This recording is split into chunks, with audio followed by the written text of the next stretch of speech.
Well, thanks everybody, and thanks for sticking around. This has been a phenomenal conference, and it's really been great to hear a lot of the other talks. I think Pastor Bethany did us a great service starting things off and really showed the emotion and the support and gave us some of the passion about why we're all here. As MK said, my name is Marc Moss. My pronouns are he and him, and I'm a pulmonary critical care doctor, and that's a little easier to describe in this day and age. I'm the one who took care of a lot of the COVID patients in the intensive care unit on ventilators during the pandemic. We'll come back to that in a little bit. I also think it's an honor and privilege to care for patients, and I can't imagine ever having a different job. But as we'll talk about a little bit, it's a tough job. And the first part of the talk, we will frame what the issues are, and then we'll talk, as MK alluded to, how creative arts therapy can be beneficial. I don't have any disclosures, and this work has been funded by the National Institute of Health and more recently by the National Endowment of the Arts. So this isn't a new phenomenon. Being involved in healthcare has always been a difficult job. This is a very interesting book written by Doris Kearns Goodwin, who wrote about Abraham Lincoln and the way he put together his cabinet back in the 1860s. It's one of the first examples of diversity in terms of thinking. Lincoln realized that having different people sitting around the table that think differently will lead to a better team. In this book, they talk about the Civil War, and there were two people, Louisa May Alcott and Walt Whitman, who were both nurses in one of the Civil War hospitals. Louisa May Alcott wrote Little Women. Walt Whitman's a famous poet. What Whitman said, and was quoted in this book, is he actually felt sick and actually trembled at night, recalling the deaths, operations, and sickening wounds, perhaps full of maggots. And Louisa May Alcott found it difficult not to weep at the sight of several stretchers, each with its legless, armless, and desperately wounded occupants. So to fast forward a little bit, again, something we didn't talk about till a few years ago, but there was a famous TV show in the 1980s called MASH. I think some of you maybe have heard of it. And there was this one episode when I was kind of a little kid watching this, and it really I remembered it. It was very powerful. And one of the surgeons got the mumps and couldn't take care of patients, so they brought a new surgeon in who was extremely well trained, went to Hopkins, I think, and was an excellent surgeon in Japan, in Tokyo, at that hospital. And when he first got there, he fit in with everybody. But then as he started to work in an area where he felt overwhelmed with limited resources, he started to become unraveled, started to lose his temper, started to yell at people, threw things in the operating room. And then at the end of the episode, he runs out of the operating room and they find him sitting on the floor in this state. The blood won't come off. No matter what I do, it just stays there. Just take it easy. See what I mean? Look at that. Never gonna go away. No matter how hard I scrub or how much I wash, it's gonna stay there.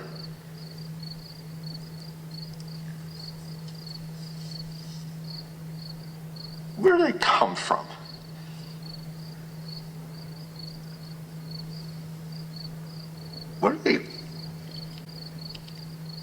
What do they expect me to do?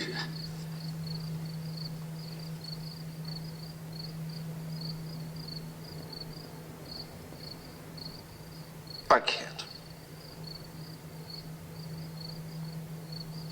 I can't.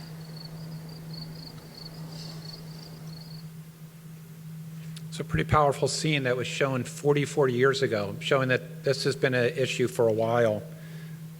We deal with a lot of tragedy and trauma. Again, we deal with a lot of great things too, but no one ever taught us how to deal with the tragedy and the trauma that we see in a normal day. These are two quotes that I like. The first one, it says, with altruistic intent, healthcare professionals may place professional responsibilities ahead of personal responsibilities. Though admired, this may be self-defeating in the long run. And the second says, role models range from academic superstars with impressive research credentials and international acclaim to committed clinician teachers who are at the hospital 7 days a week. Their heroes live lives that are desperately out of balance.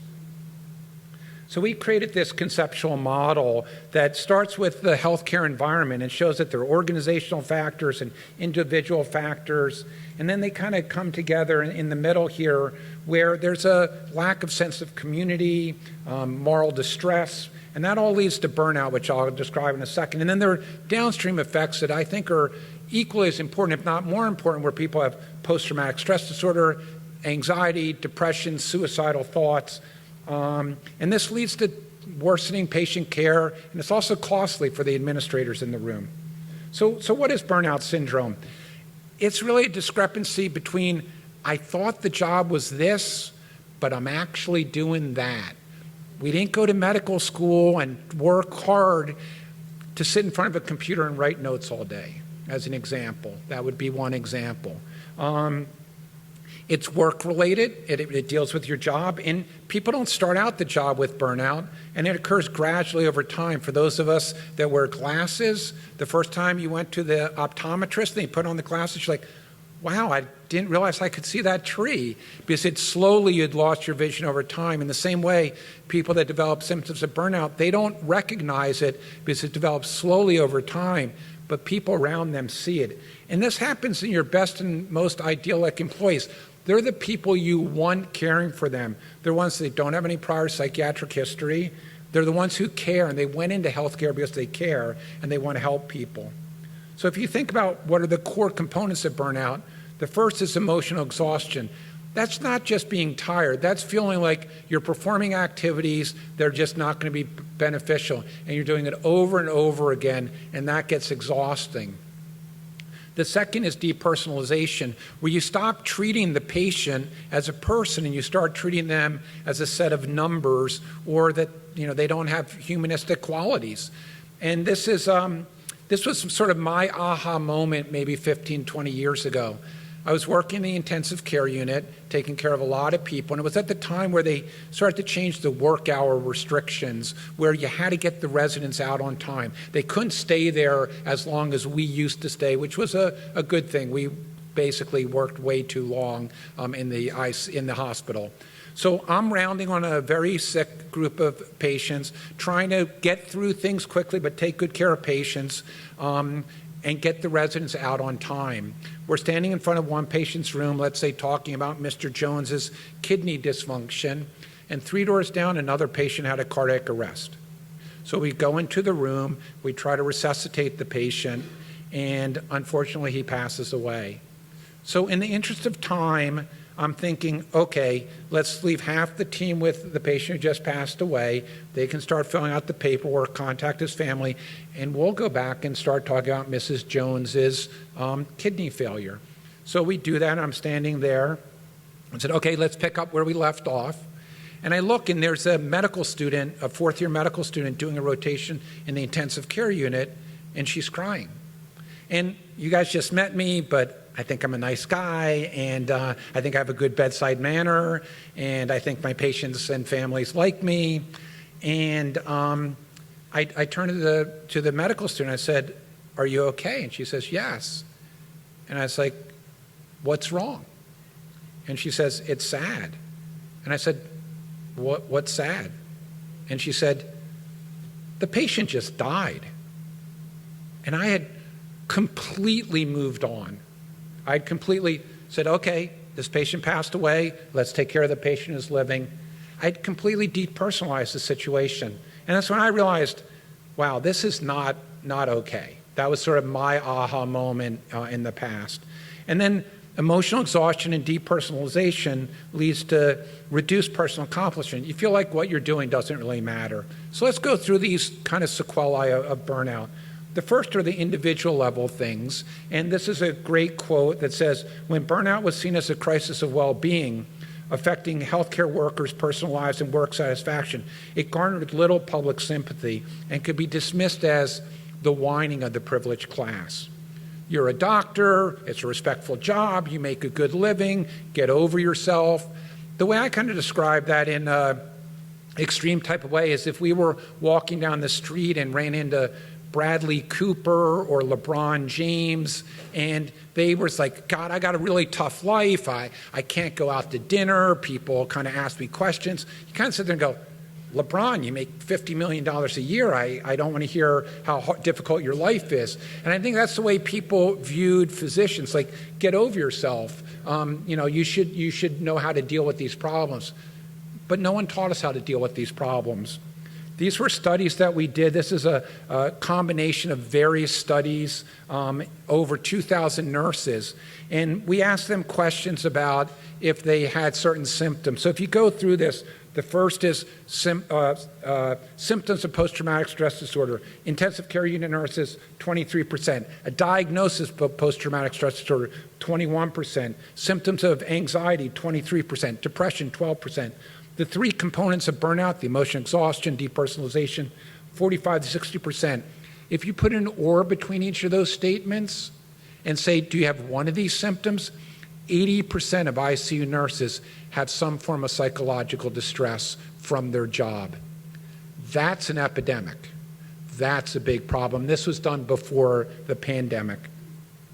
So it affects us. It affects healthcare professionals' mental health.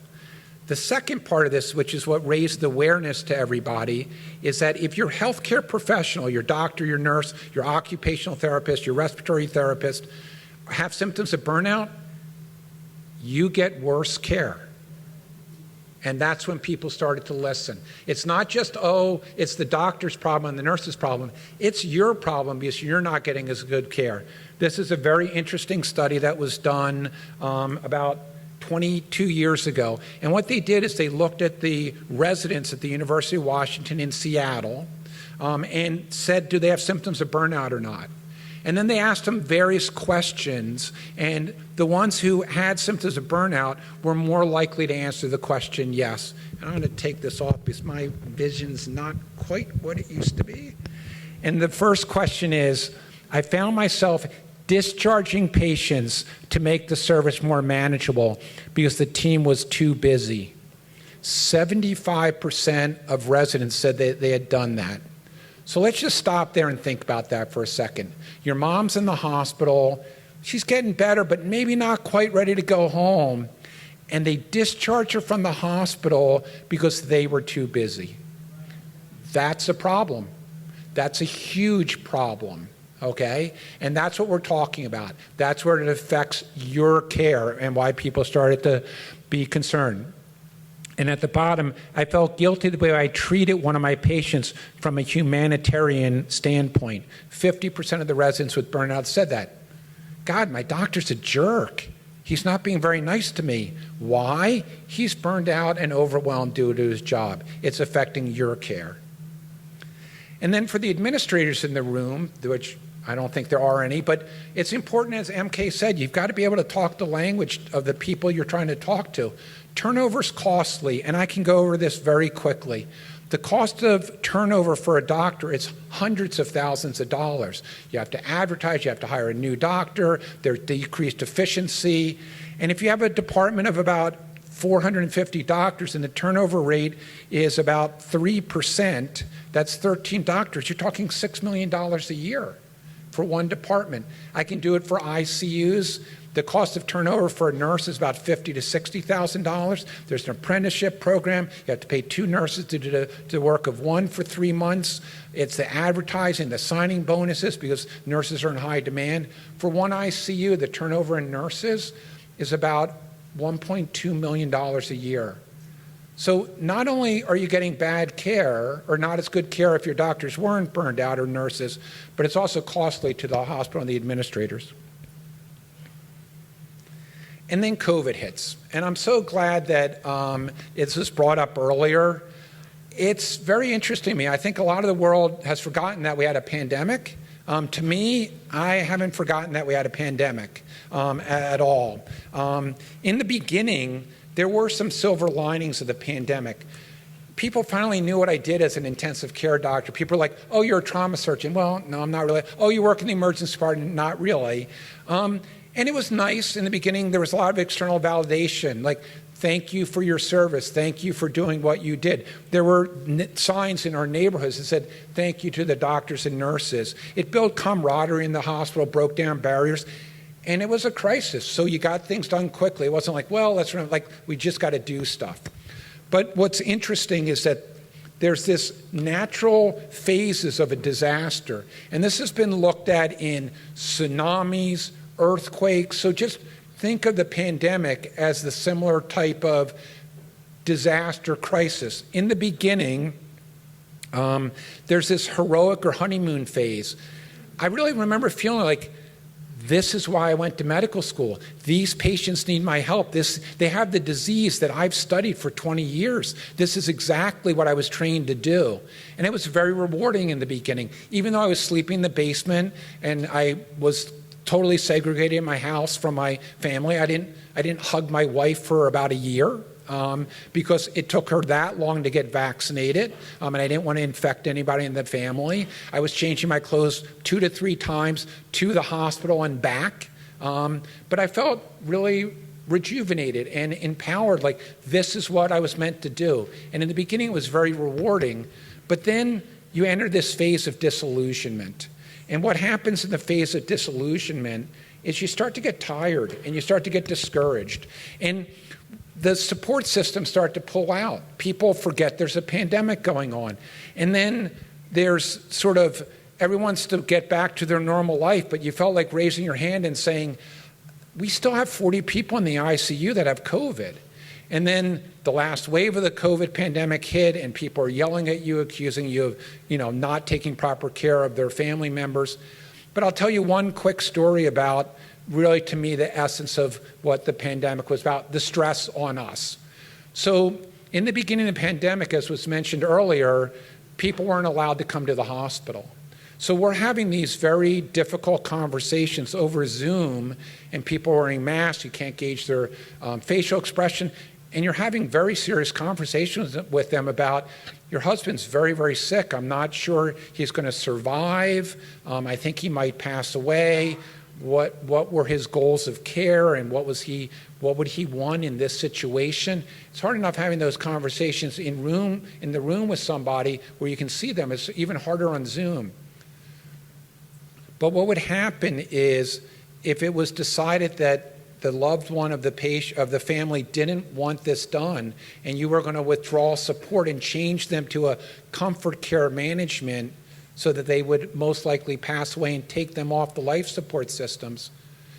What's the one thing that nobody wants for their loved one who's dying? They don't want them to die alone, right? But the family members couldn't come in and do it. So what we used to do is take the patient off the life support machine, put on our protective wear, our 2 gloves, our gowns, our masks, our eye protection, and go in and hold the person's hand while they died. And it was, again, it's an honor and privilege to do that for someone that I'd never even talked to, but it gets to you after a while. And I think that's a good example of it's the right thing to do, and I would do it again in that situation. It helped the family, it helped the patient in a very difficult time, but it takes its toll on people. Oops.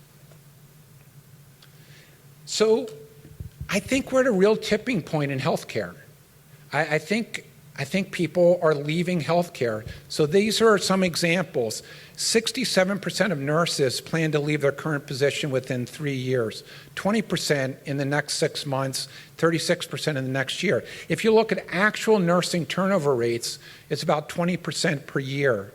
And it takes 3 months to fill a new nurse, and the vacancy rates around the country are about 10% on average. It's hard to get surgeries done if you don't have nurses to take care of the patients in the operating room or in the intensive care unit when they come out of their surgery. So things are getting postponed because there aren't enough nurses to care for them. For the CNAs, the turnover rate's 42% in a year. And if you look at the past 5 years, the average turnover rate in a hospital is over 100%. That means on average, everyone's left the hospital, and you have all new people working in that hospital. Who'd you rather have take care of you? Someone who's done it for 10 years and is not burned out, or someone who's brand new in their job? You'll take the person with the experience every day.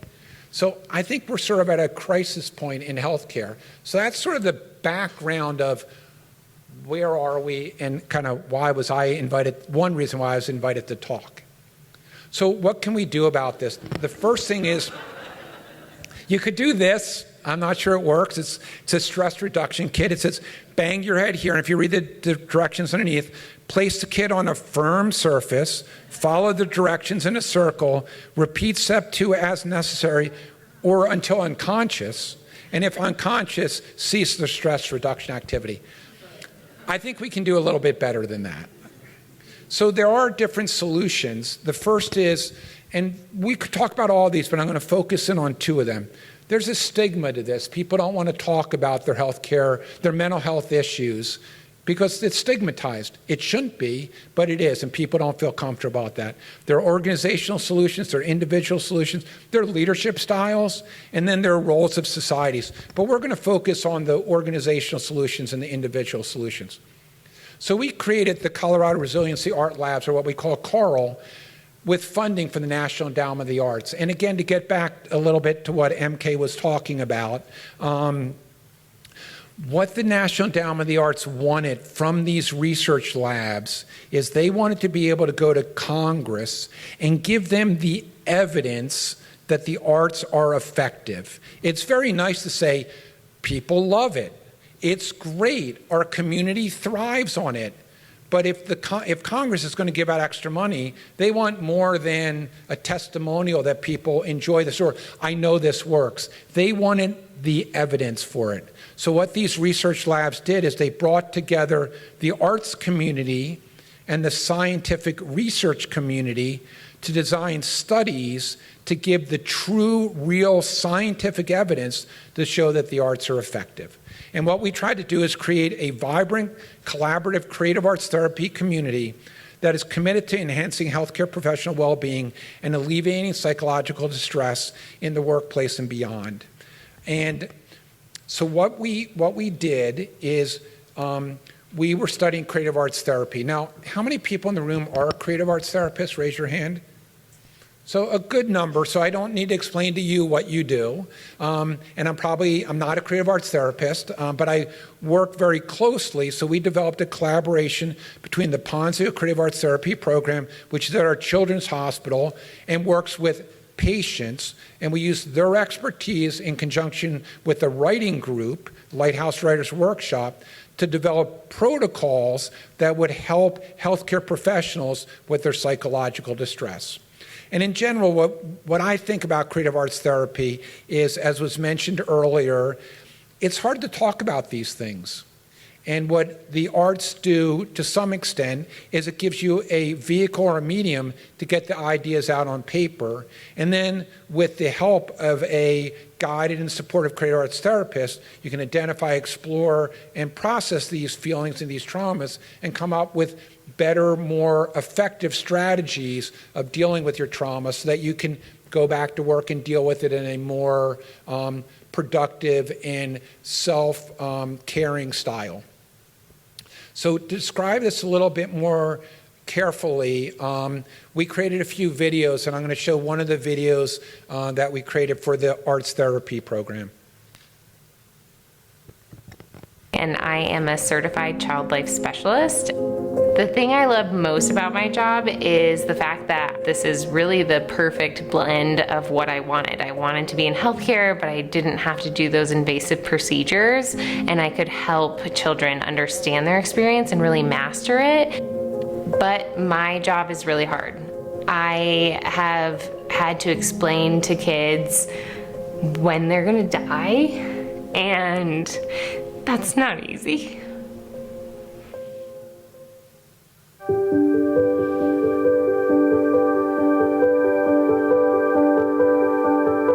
I'm Catherine, and I am an art therapist.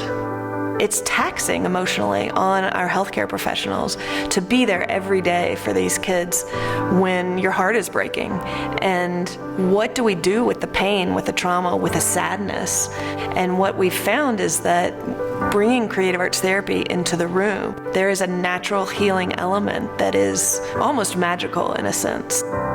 As a child life specialist, I use play as a way to educate children, to help them feel that this environment that they're in, the hospital, the clinical setting, is normal. And I think art really translates that for healthcare professionals, because sometimes it can be really hard to verbalize the frustration or the sadness or the grief that you're feeling.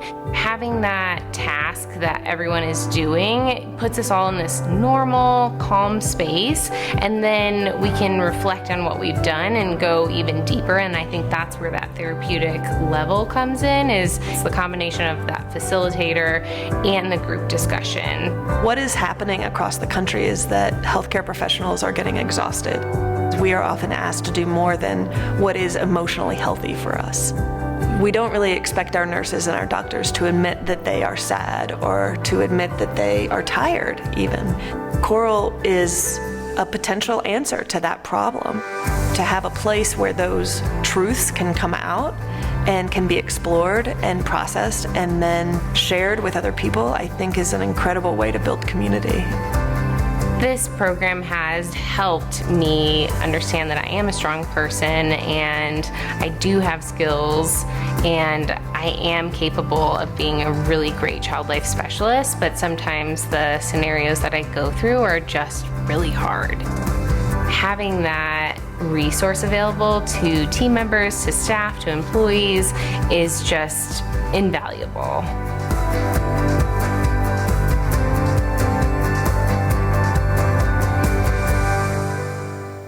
So I've seen that video hundreds of times, and every time Stephanie says, I have to tell a child when he's going to die, it just gets me. And I've seen it hundreds of times. It just shows people have difficult jobs. So how did we address this? So again, the National Endowment of the Arts wanted the scientific evidence. And the highest form of scientific evidence is a randomized clinical trial. People are randomized to an intervention or to something else, and then you can really see if it's a causal effect that the intervention is making a difference. So we spent about 8 months developing the protocols for the art, dance movement, music, or writing therapy groups. And what we ended up coming to is a 12-week program. They meet once a week for 90 minutes, and it's a very scripted program. The first 4 weeks at the bottom you can see is creating safety.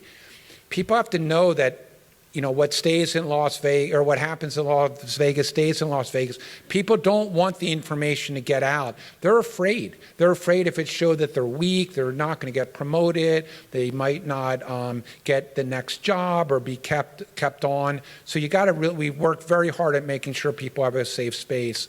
And then we teach people the right skills and by listening and working as a group for coping, expressing. And then the last 4 weeks, there's a community project that they do, and they work together in a group and work on some of the skills that they've learned and really create this sense of community. So people in this study were randomized in a 4-to-1 way. They would get one of the 4 interventions or a common control group, and then they filled out questionnaires before and after the interventions. We enrolled close to 150 people that were randomly assigned, and there are a few things I want to point out here. The majority of them are women. The majority of them are nurses. And then if you look down at the bottom, people had worked in healthcare for about 8 years on average. And again, these people were not novices to seeking help from mental health professionals. About 30% were taking medications for anxiety. About 25% were taking medications for depression.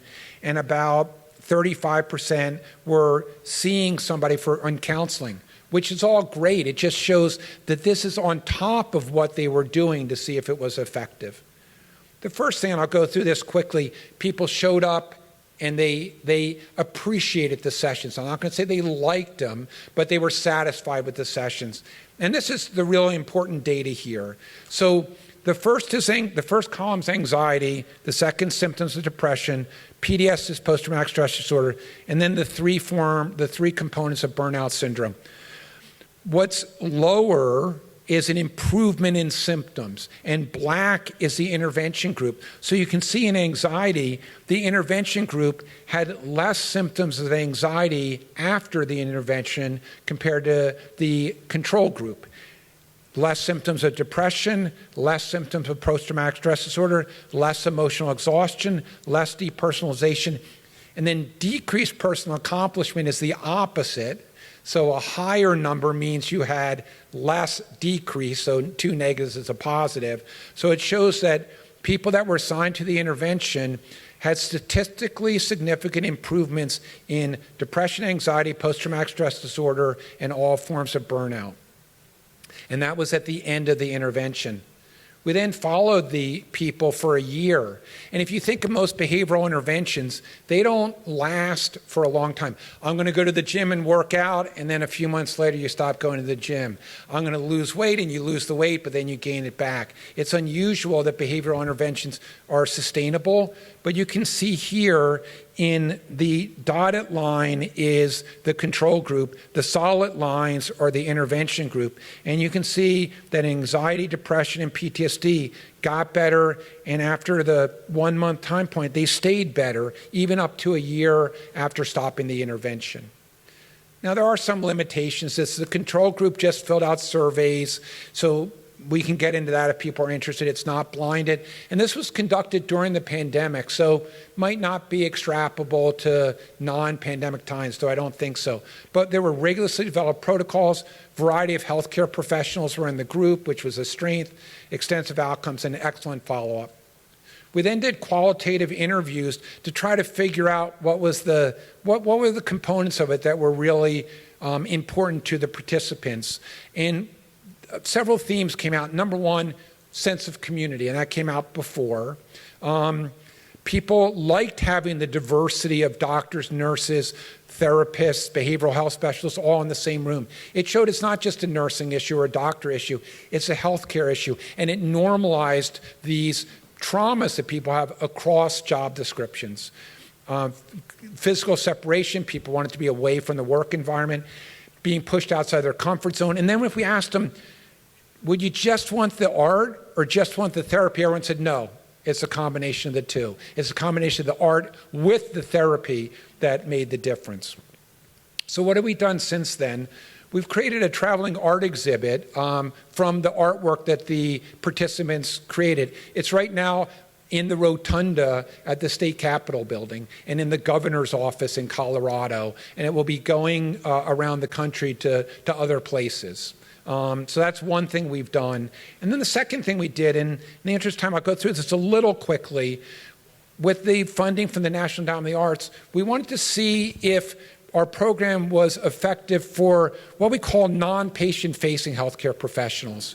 So hospital administrators, researchers, the people that work in research labs, the people that work in the hospital, say in the microbiology lab or in the blood lab where they're processing samples but they're not interfacing with patients, and educators. And what we learned is that their stresses are different. They have stresses. Maybe it's not the death and dying that we talked about, but they're worried about job security. The researchers, what if I lose my grant? I'm going to lose my job, and other financial considerations. So we did the same 12-week trial with these non-patient facing healthcare professionals. And if you look at their job descriptions, 39% were in research, 30% were managers, 17% with healthcare workers, a certain number in human resources and in education.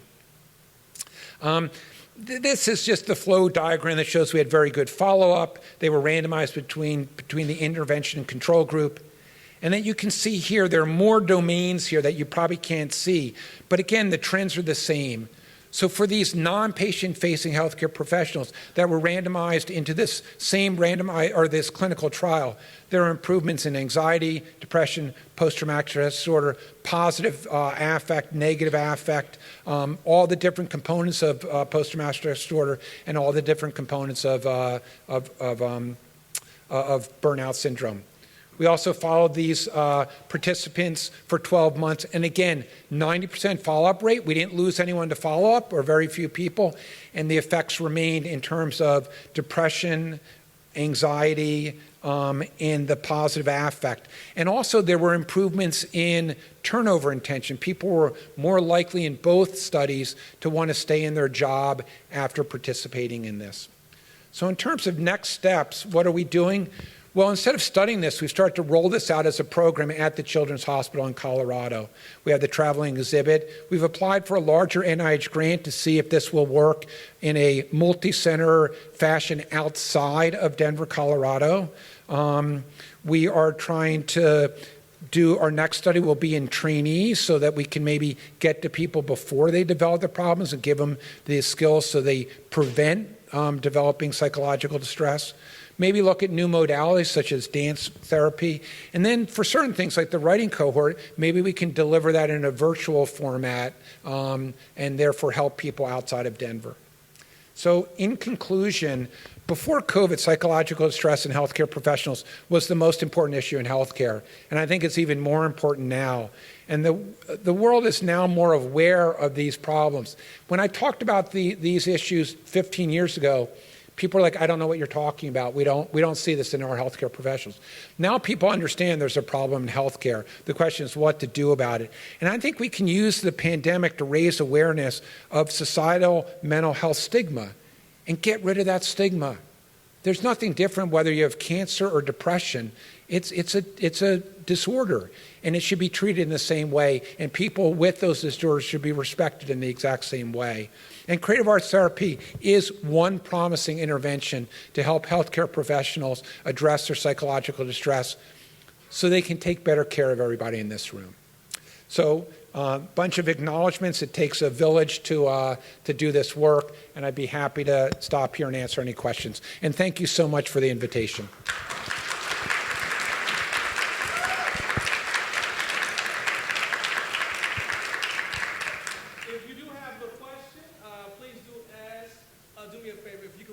Sure.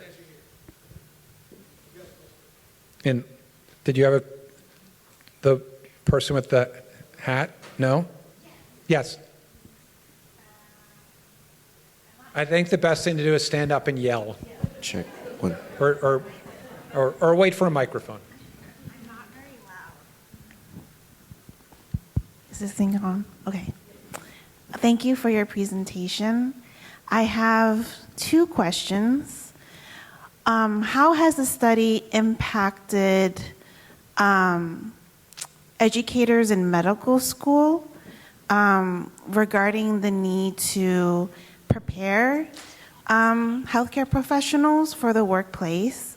And two, what has been the impact on Congress, on people that are funding the arts, in taking the arts more seriously in terms of this need for more quantitative research, a hierarchy over qualitative research? And my third question, if you don't mind getting technical, what scales did you use to measure? Were they symptom related, or did you also use like bio data, such as heart rate, to support your evidence? Yeah, so the first question was, what about trainees? And as I said, that's what we're going to study, I think, in the next go-round of our NEA funding. In terms of receptiveness of this, people in the administrators or the educators are receptive. They don't know how to fit it into the long day. And I think that's a big issue. Like, a student's day or a healthcare professional's day is long at a baseline. And I think trying to carve out a niche for this has been a little bit of a problem, but I'm happy to explain that a little bit more later. Second, about Congress funding, not sure about that. I mean, we've gotten refunded, but whether this program is fairly new, and I think we've done really good work in the field. So I don't think we've quite seen the uptick in funding, but I think this is exactly the type of data that the National Endowment of the Arts wants and they can take back to Congress. And the third, we use standardized questionnaires of the Hospital Anxiety and Depression Scale, Post-Traumatic Stress Scale. So they were questionnaires that people filled out pre and post. So, but those are excellent questions. As a quick note, we will take this up to the 5 o'clock hour. We also have questions. You can also ask questions on the Hoover app, and I'm pretty sure that Dr. Moss would be happy to answer it there as well. But here's a question. Yes. Thank you so much. You know, anecdotally, I can say I see the stress on all of my healthcare providers, including the doctors. I mean, I have noticed this in the past couple of years, as well as the inability to schedule things because everybody's overworked. To my mind, and I loved your presentation, the biggest challenge would not be to find gifted creative arts therapists. This room is filled with them. It will be getting places to commit to supporting their staff, whether it's a nurse, an administrator, a doctor, to making this time. And unless you can really commit to a program like this, it can't be a one-off, right? It really needs the time to root and for people to build trust and experience. So I'm just wondering what your thoughts are about that logistical hurdle. Thank you. Yeah, I couldn't agree with you more. I think that is the issue. One thing we're doing, and we're finishing this up, we've done qualitative interviews with chief wellness officers in hospitals, chief nursing officers, and chief medical officers to figure out how to pitch this in the most effective way. What do they want to know so that they would implement programs like this? And the way I would like it to be, and do we have any social workers in the room? Maybe one or maybe one. A few social workers have figured it out to some extent. From what I understand, might be wrong, that this was incorporated in. People realize, social workers realize the most valuable resource social workers have are social workers. In the same way, the most valuable resource hospitals have are their employees. So the way I'd like to see it is if we worked in the same place and you came to me like, hey, Marc, do you want to have lunch on Friday? I'm like, I can't. I'm meeting with my creative arts therapist group at that time. And it's just part of what we do. It's part of the day. And I think it's why I put the turnover stuff and the cost in. This is peanuts on the dollar to the administrators to pay for the lack of turnover. It's making them understand that. So hopefully the results of those qualitative interviews will give us the right way to sell this to hospital administrators. I believe I have a question over there. Thank you, Dr. Moss, for your talk. I have two questions also. I was moved by your story of the person that passed away and the intern's reaction to that. I know that when you did what you did was your way of coping with that situation. If you had to do it over again, what would you do? And my second question is, with the shortage of nurses, have you all brought in foreign nurses? How are you dealing with the shortage of nurses? Okay, the first question, very good question. I do things differently now. I learned from that experience. If something like that happens, if there's a tragic situation, I stop rounds, we go sit in the room, and we talk about it and give people the time and space as best we can to process that. And sometimes I turn to someone and say, why don't you just go home right now and just, when you're ready to, so police officers have figured this out. If police officers shoot someone in the line of duty, they're sent home. They don't come back until they're ready to come back. That's a traumatic experience for them. So I try to do the same thing. In terms of nursing shortages, that's a big problem. What we're trying to do is, you know, if there's a shortage, you can fix it by getting more people to come into the field or have less people leave the field. We're trying to work on less people leaving the field. The way hospitals are dealing with this now, which is not an ideal way, is it's supply and demand. So there are now traveler nurses that are going around getting paid a lot of money to come in and kind of fix the shortage. But what that does, in not a good way, is it sets up inequity. So if you're a traveler nurse, you're coming in and getting paid this much, where if she's been working here a long time, she's only getting paid this much. You're like, and again, it's what we talked about, this disillusionment. Like all of a sudden, like, I've worked here for 15 years, I'm getting paid less than someone who just arrived. So I don't think we have a good solution, except we've got to make it a more desirable job for people to stay in and go into and stay a longer period of time. If you do the math, the nurse stays in her job 5 to 7 years. All that training for 5 to 7 years? So if we can get people to stay 20 years, it would fix the problem. We have a question here. And we'll, if you don't mind, we'll go until 5:05, if that's okay. But if you do have to leave and take care of yourself, please do so quietly. But we'll go until 5:05. Thank you. Dr. Moss? Oh, yeah, got it. That's okay. I'm sorry, I'm sitting down. Are you aware of, or have you been approached from people from other types of disciplines? Because with research like this, I can imagine it really brings up a lot of things for different people. For instance, my focus is older adults. And so thinking about a lifetime that may have been forged with lots of traumas.